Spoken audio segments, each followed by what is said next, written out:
what's up guys, Loki00 here, and in today's video, hold on, we're gonna have to turn down the voiceover sound all the way up, but we'll turn down the actual game sound to about, there we go, about 36. So today what we are going to be doing is we're going to be playing Dagon, which is by H.P. Lovecraft. So the credits are right here, guys. So all credits go to the game developers in the studio behind this. Alright, and yes guys, please bear with me because I did not sleep last night because it was a late night. So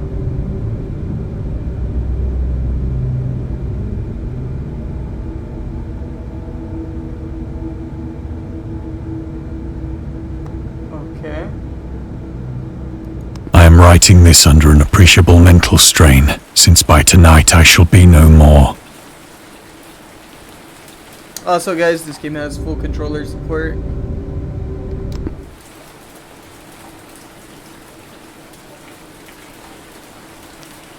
Penniless, and at the end of my supply of the drug which alone makes life endurable, I can bear the torture no longer, and shall cast myself from this garret window into the squalid street below. Okay. Do not think from my slavery to morphine that I am a weakling or a degenerate. The drugs are right there. When you have read these hastily scrawled pages, you may guess, though never fully realize, why it is that I must have forgetfulness or death. Alrighty.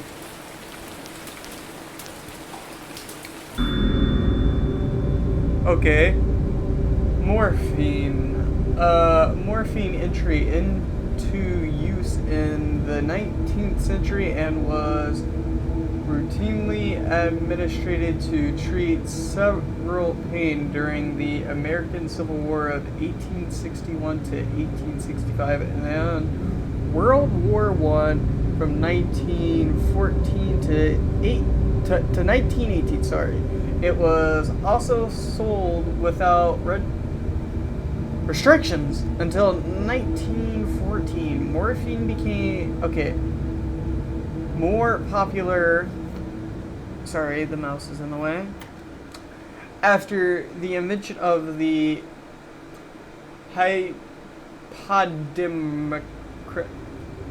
hypodermic syringe around the 1854, Frederick Senator, who first isolated the substance, originally named it morphine. After morphine, yeah, the Greek god, blah blah blah. Okay. Alright guys, if you want to know what it said, read it yourself. I can't read. It was in one of the most open and least frequented parts of the broad Pacific that the packet of which I was supercargo fell a victim to the German sea raider. Alrighty.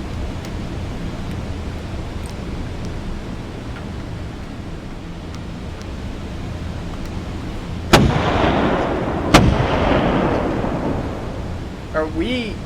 The Great War was then at its very beginning, and the ocean forces of the HUN had not completely sunk to their later degradation, so that our vessel was made a legitimate prize, whilst we of her crew were treated with all the fairness and consideration due us as naval prisoners. Ah, so we were a prisoner.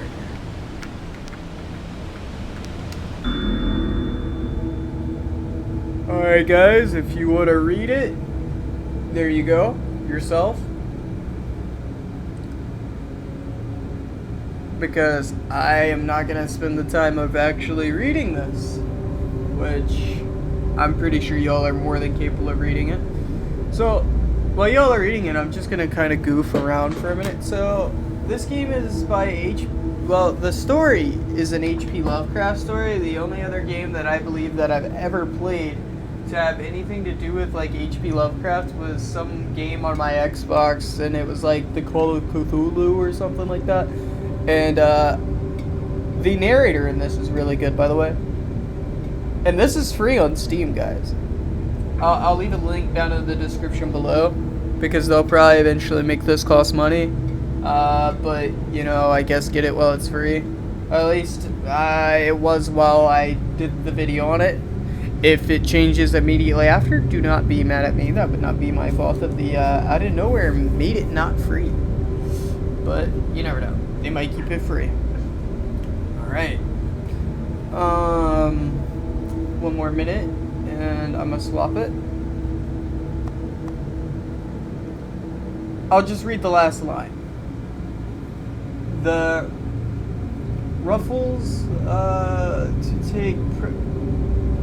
refusal to take prisoners was clear breach of the laws and customs of war adopted during their first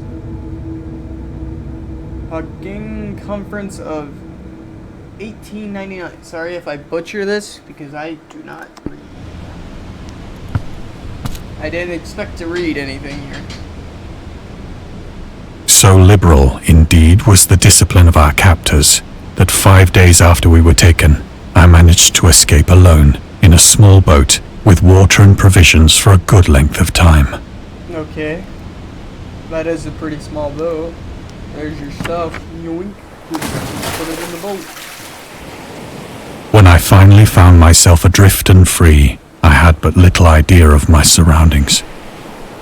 Never a competent navigator, I could only guess vaguely by the sun and stars that I was somewhat south of the equator.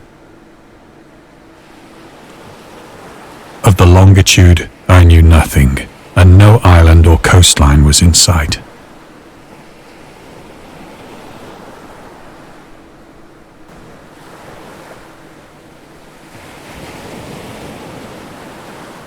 I thought I heard something.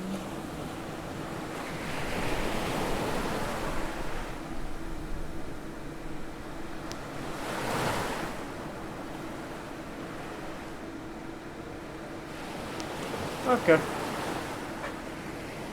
The weather kept fair, and for uncounted days I drifted aimlessly beneath the scorching sun, waiting either for some passing ship or to be cast on the shores of some habitable land.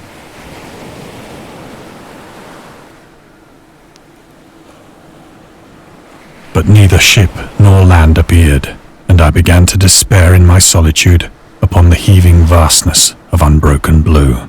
Oh, alright. The change happened whilst I slept. Its details I shall never know, for my slumber, though troubled and dream-infested, was continuous.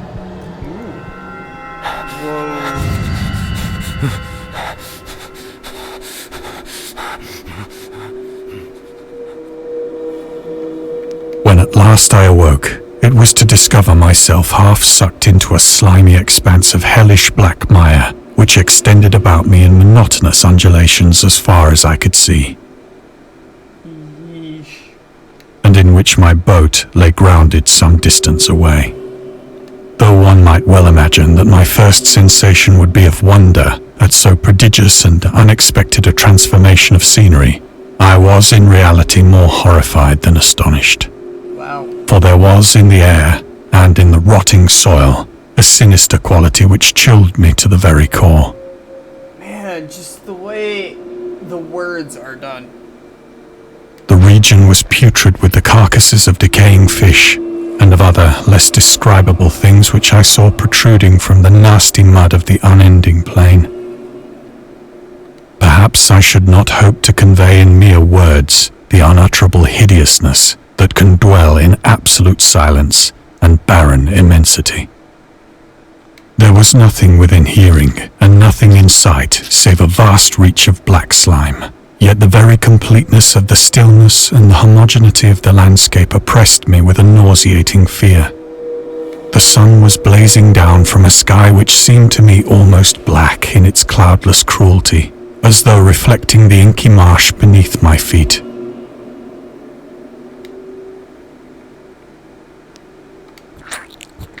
Ugh. As I crawled into the stranded boat, I realized that only one theory could explain my position. What the fuck is it? Whoa, what the hell is that? Through some unprecedented volcanic upheaval, a portion of the ocean floor must have been thrown to the surface, exposing regions for which innumerable millions of years had lain hidden under unfathomable watery depths. So great was the extent of the new land which had risen beneath me that I could not detect the faintest noise of the surging ocean, straining my ears as I might. Nor were there any seafowl to prey upon the dead things. Alright. For several hours I sat thinking or brooding in the boat, which lay upon its side and afforded a slight shade as the sun moved across the heavens. As the day progressed, the ground lost some of its stickiness and seemed likely to dry sufficiently for traveling purposes in a short time. That night I slept but little, and the next day I made for myself a pack containing food and water, preparatory to an overland journey in search of the vanished sea and possible rescue.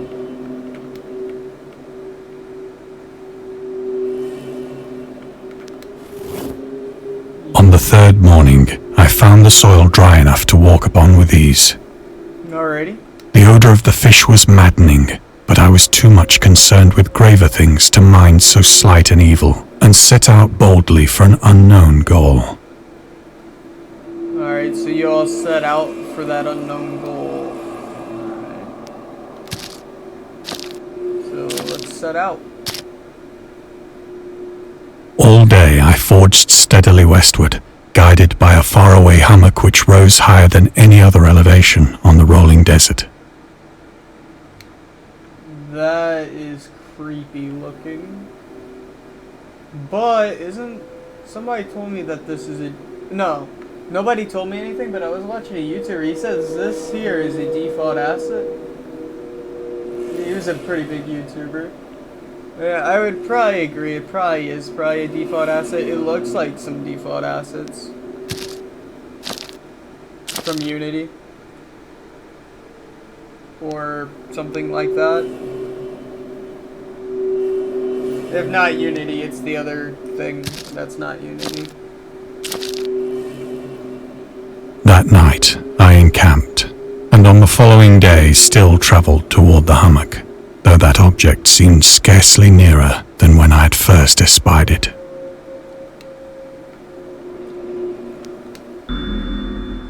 Alright, the horrors of the ocean, the creatures of the Cthulhu Mythos, and the fictional underwater city was convinced that the life could not exist at the bottom of the ocean because the water pressure would make it uninhabitable. Today we know that the darkest depths of the ocean are home to many particular organisms.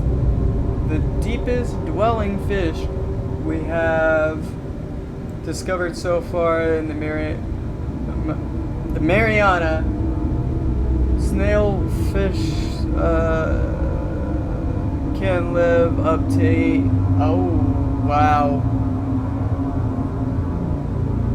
meters, more than 2,600 with 2,600 or 1,000 feet below. I think it's 100. Yes. Below the, okay. 26,000 feet, I should just say. 26 to 2,600. It's either 1,000 or 2,600 feet below the ocean surface in the never-ending darkness at the hellish,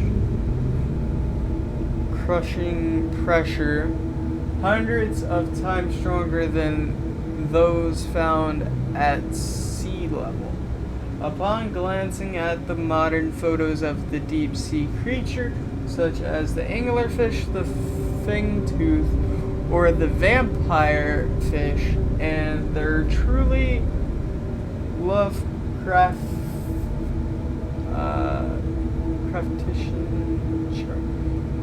characteristics is, yes, their characteristics is hard not to find some irony in this.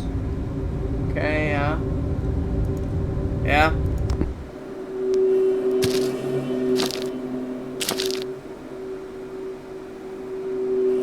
Sorry if I don't word good.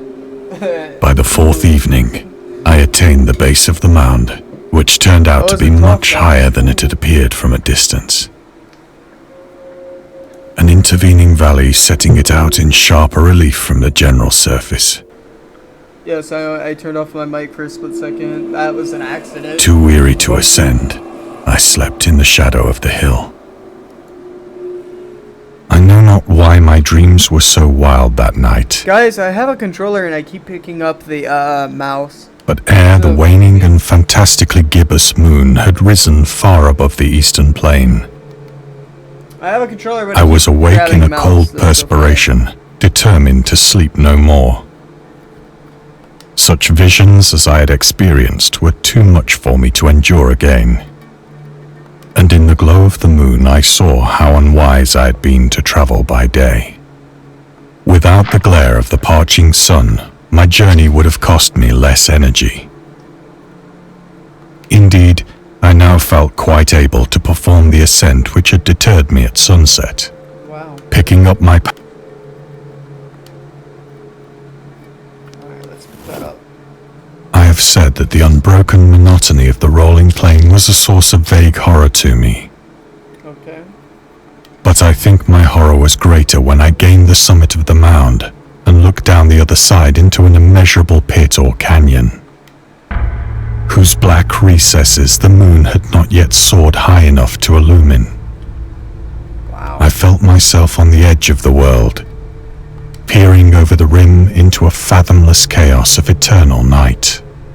Through my terror ran curious reminiscences of Paradise Lost, and of Satan's hideous climb through the unfashioned realms of darkness. As the moon climbed higher in the sky, I began to see that the slopes of the valley were not quite so perpendicular as I had imagined. Ledges and outcroppings of rock afforded fairly easy footholds for a descent, whilst after a drop of only a few hundred feet, the declivity became very gradual.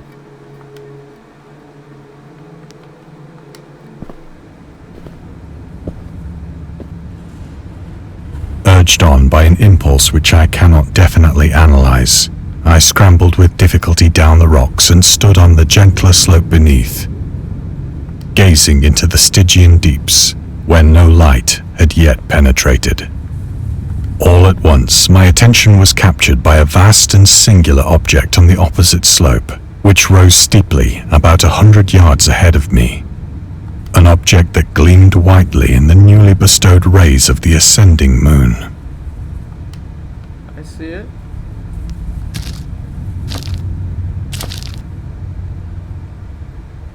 That it was merely a gigantic piece of stone, I soon assured myself. But I was conscious of a distinct impression that its contour and position were not altogether the work of nature. A closer scrutiny filled me with sensations I cannot express. For despite its enormous magnitude, and its position in an abyss which had yawned at the bottom of the sea since the world was young, I perceived beyond a doubt that the strange object was a well-shaped monolith, whose massive bulk had known the workmanship and perhaps the worship of living and thinking creatures. Dazed and frightened, yet not without a certain thrill of the scientist's or archaeologist's delight, I examined my surroundings more closely.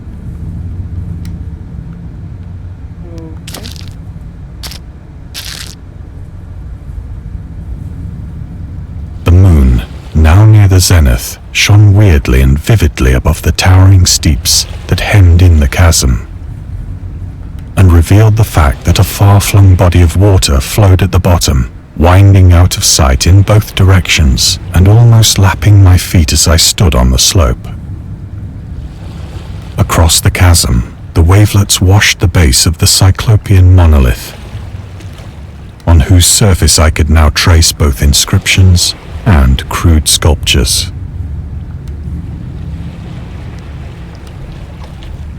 The writing was in a system of hieroglyphics unknown to me and unlike anything I'd ever seen in books, consisting for the most part of conventionalized aquatic symbols such as fishes, eels, octopi, crustaceans, mollusks, whales, and the like. Wait. What is that? Look at that. Why is there... I see it. Several characters obviously represented marine things which are unknown to the modern world, but whose decomposing forms I had observed on the ocean-risen plain. It was the pictorial carving, however, that did most to hold me spellbound.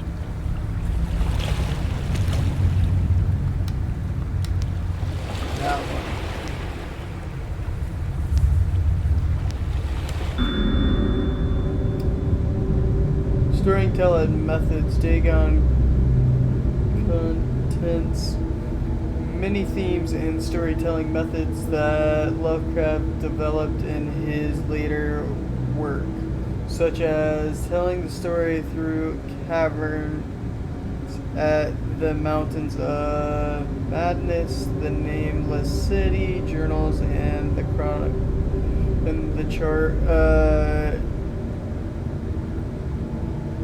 Characters notes, the shadow, out of time, the hunters of the dark, islands emerging from the ocean, the call of Cthulhu, were fictional being and based on real events and mythological go in the whispers in the darkness. It's also considered the origins of the popular Cthulhu Mythos. Some of Lovecraft's other stories also conclude in a manner similar to Dagon, but let's just skip the details in order not to spill the... Alright. Plainly visible across the intervening water on account of their enormous size were an array of bas-reliefs whose subjects would have excited the envy of a doré. I think that these things were supposed to depict men, at least a certain sort of men, though the creatures were shown disporting like fishes in the waters of some marine grotto, or paying homage at some monolithic shrine which appeared to be under the waves as well. Of their faces and forms I dare not speak in detail, for the mere remembrance makes me grow faint. Grotesque beyond the imagination of a Poe or a Bulwer, they were damnably human in general outline, despite webbed hands and feet, shockingly wide and flabby lips, glassy, bulging eyes, and other features less pleasant to recall. Curiously enough, they seem to have been chiseled badly out of proportion with their scenic background, for one of the creatures was shown in the act of killing a whale, represented as but little larger than himself. I remarked, as I say, their grotesqueness and strange size, but in a moment decided that they were merely the imaginary gods of some primitive fishing or seafaring tribe, some tribe whose last descendant had perished eras before the first ancestor of the Piltdown or Neanderthal man was born. Awestruck at this unexpected glimpse into a past beyond the conception of the most daring anthropologist, I stood musing whilst the moon cast queer reflections on the silent channel before me. Then, suddenly, I saw it. With only a slight churning to mark its rise to the surface, the thing slid into view above the dark waters.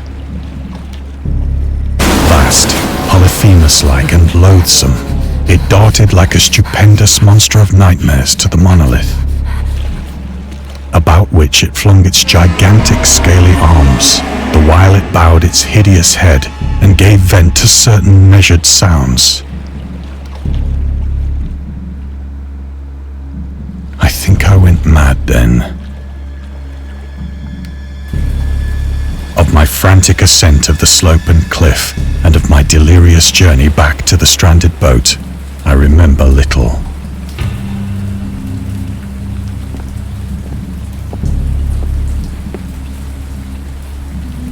I believe I sang a great deal and laughed oddly when I was unable to sing.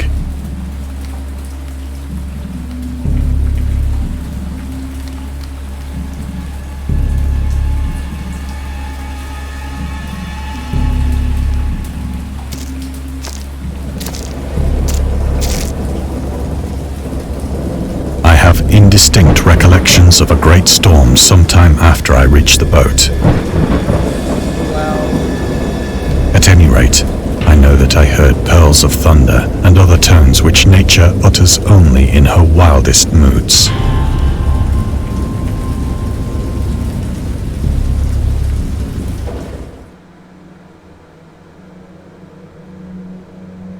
When I came out of the shadows, I was in a San Francisco hospital, brought thither by the captain of the American ship which had picked up my boat in mid-ocean.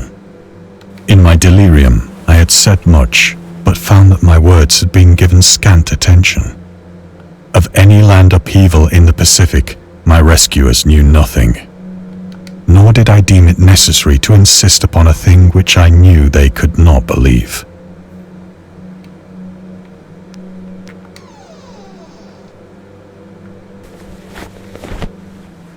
Once I sought out a celebrated ethnologist and amused him with peculiar questions regarding the ancient Philistine legend of Dagon, the fish god.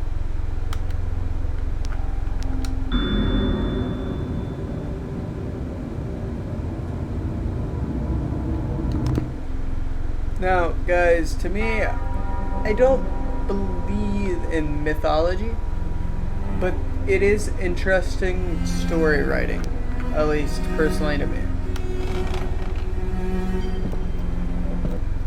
If you want to read that yourself. But soon perceiving that he was hopelessly conventional, I did not press my inquiries.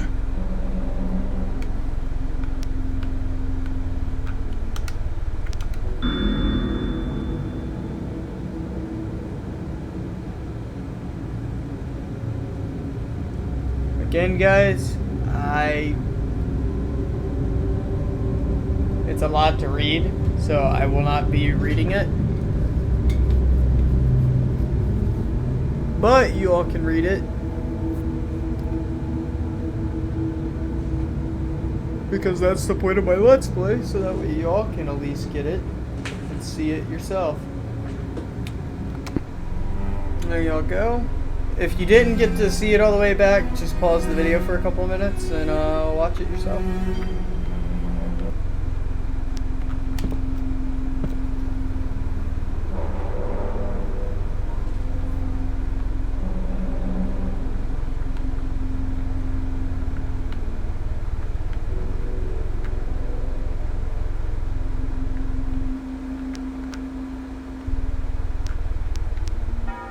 Surely there must have been a reason why I came over here. My gamer instincts are like heightened right now that I'm missing something. Okay. I guess not, so let's go. It is at night, especially when the moon is gibbous and waning, that I see the thing. I tried morphine, but the drug has given only transient surcease and has drawn me into its clutches as a hopeless slave. So now I am to end it all, having written a full account for the information or the contemptuous amusement of my fellow men. Do you think that the morphine could have been making him slightly delirious to the point where he thought he'd seen it?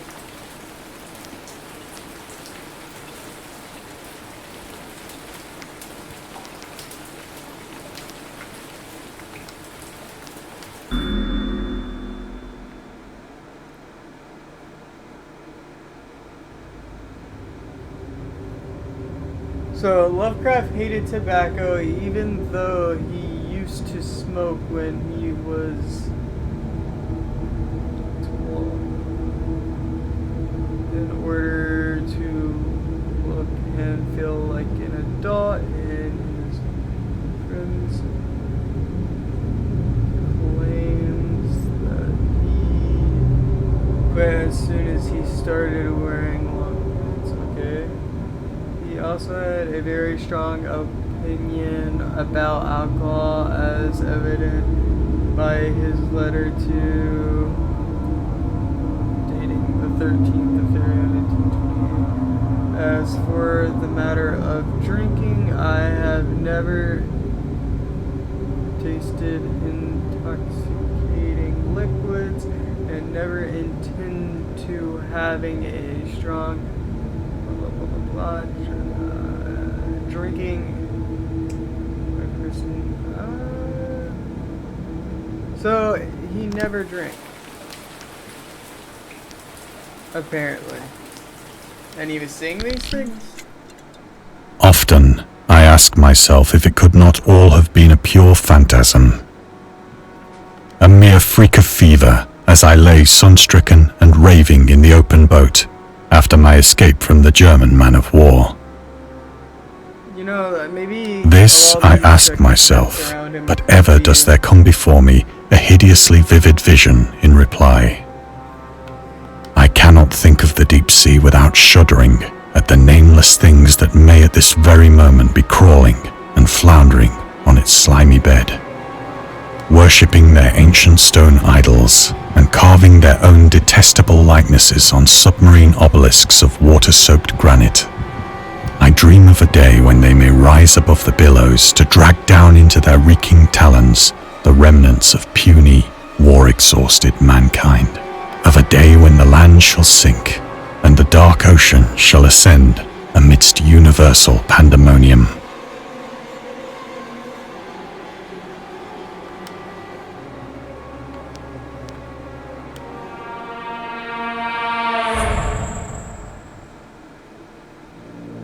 The end is near.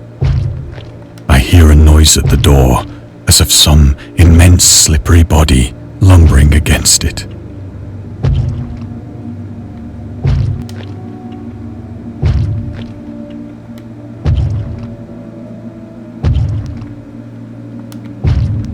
It shall not find me.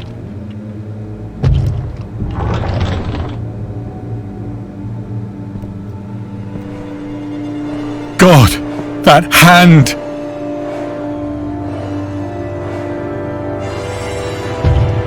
The window! The window!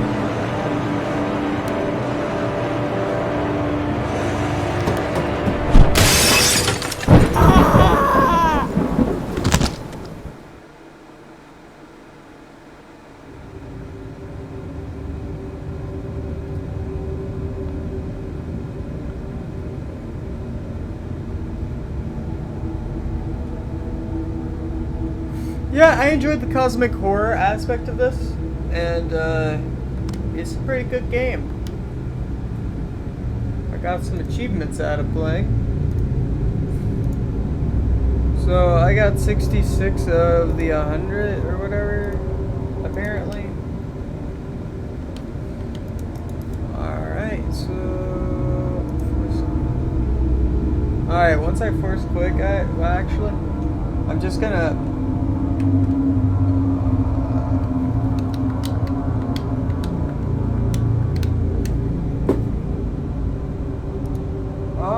Shift and tab to close the area. Shift and